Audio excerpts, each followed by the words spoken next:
Okay, we're here with Cal football head coach, Trevor's family head football coach, Justin Wilcox. We'll go ahead and open it up for questions. Let me know in the queue. We'll start with Jeff Ferrado. Justin, how you doing? Well, how are you, Jeff? I'm good. Wondered if you could go through your injury situation, in particular, Cade Uluwave, what's his status, and also maybe Ifanse and Javion Thomas, the running backs. Where do they stand at this point? Cade was out at practice today, as was Javion Thomas, and looking forward to getting those guys back. They're day to day, but optimistic they'll return for the weekend. And Ifanse is questionable at this point. Are you generally pretty healthy otherwise? As much as you can be in November? Yeah, right. I mean, there's the guys that are out for the season, and that's what it is. And we're just trying to get as many guys back as possible.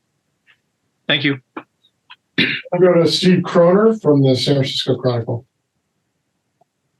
Yeah, Justin, was a little surprised to see Jay not back to field kickoff. Now, because Carty's such a good kicker, he didn't field any. But what was the reasoning in putting Jaden back there as kickoff, which I believe was at least the first time this season?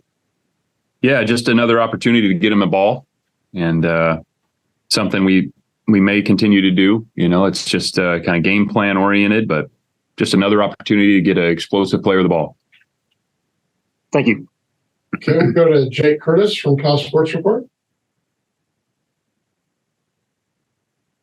Yeah, you would agree that the offense has been better this year. Why so, and who deserves credit? Yeah, I think we've taken a step forward in terms of putting points on the board. I think it starts up front with the offensive line and the run game, and some of the things when we've been more consistent in doing.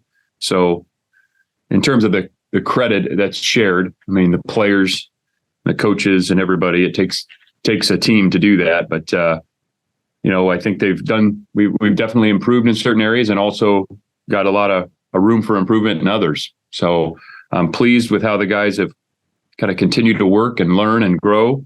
But we have still a lot left to accomplish.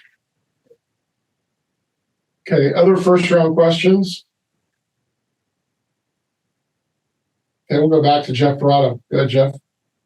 Justin, you're playing a defense this week that is allowing like 65 yards rushing per game. I'm sure you know all this. I'm only giving up 3 rushing touchdowns.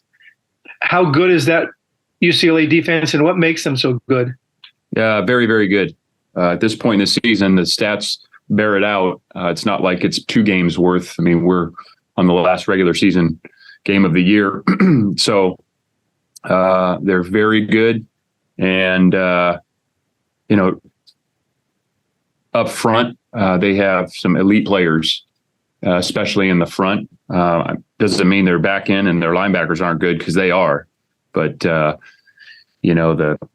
front is very, very talented. And Leatu Latu is an elite football player. Plays on the edge for him, but he can get down and he'll make plays in the run game and the pass game. He's very difficult to block.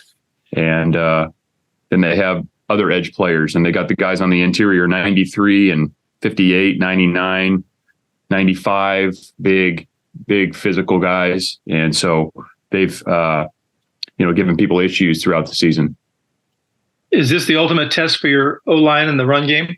Yeah, there's tests every week, and this is the next one. And it's going to be a great test for us, because they are proven and what they've done on defense there. Again, they have good players everywhere, but the front is elite. And so it'll be a great challenge for us, and we'll have to earn it every step of the way. Thank you. Okay, we'll go back to Jake Curtis. Yeah, if you should win this game, do you have any sense of what bowl you might be going to? I don't.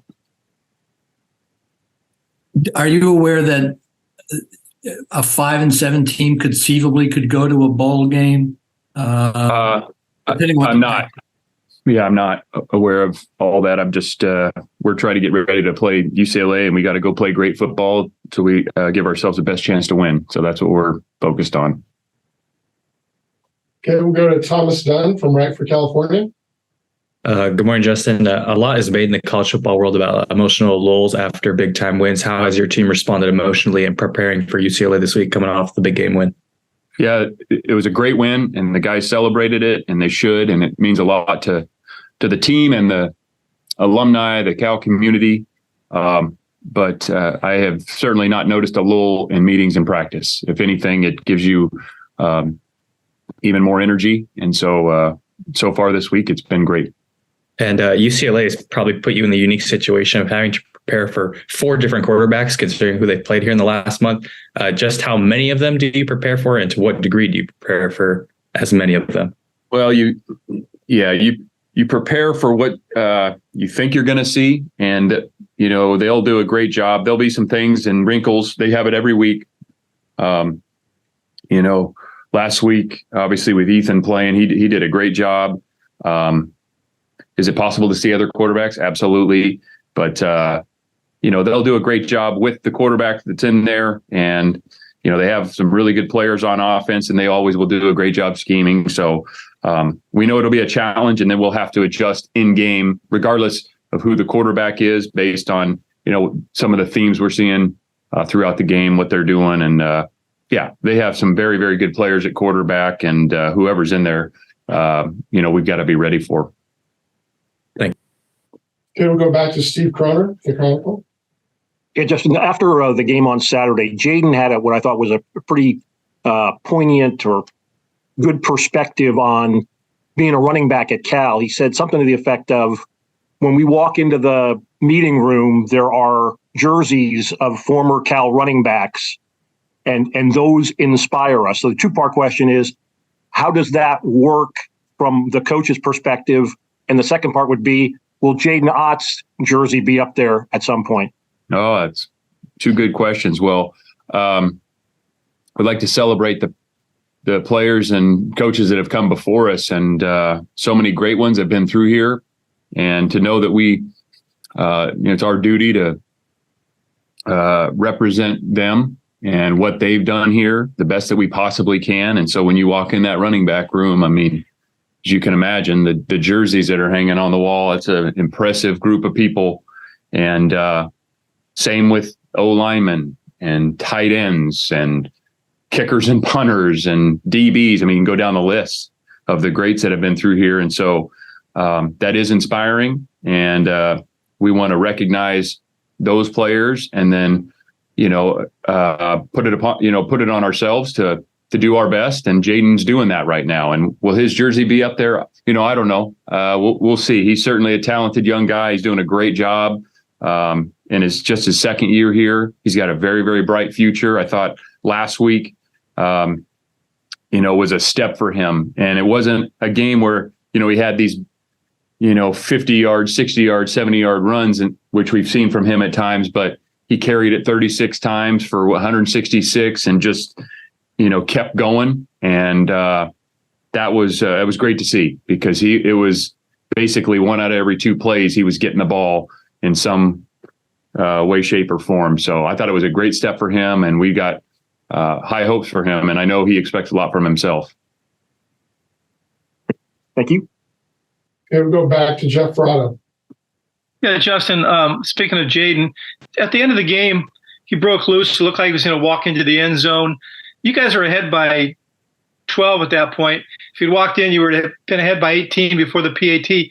But he obviously looked like he'd been instructed to take a knee, I guess, to help run the clock out. But was that necessary given the time and circumstance? And was that something he was asked to do? And what did you think about it?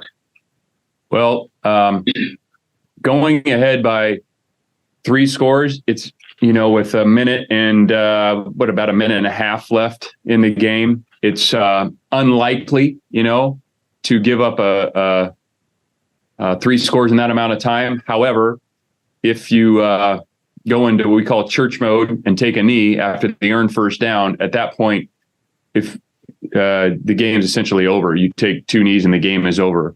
So, does everybody want to score? I get that. And Jaden, that's what we call it. And the game is essentially over once you earn the first down, and now you take a knee and run the clock out because they are out of timeouts. That's a very unselfish play by Jaden. And what we'll do is try to pay him back. We're going to do our best to pay him back to get him that touchdown. But I thought it was the appropriate thing to do. And like I said, statistically, it would be very, very unlikely, to give up 3 scores. But I don't know that we need to test that and, want to find out that way. So once the first down was earned, we go into church mode, take a knee, and then with 2 knees, the game is over. On a slightly different topic, you mentioned Ethan Garbers. I presume you guys recruited him, and I'm wondering, will you call Chase to get a scouting report on his brother?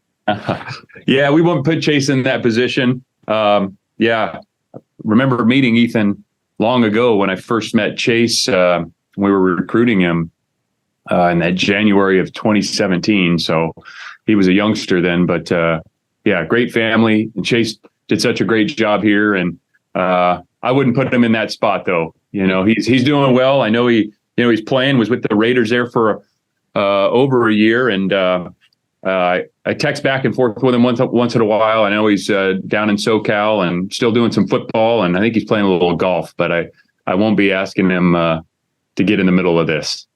Last thing, what will you guys do as a team, if anything, on Thanksgiving? Well, we practice.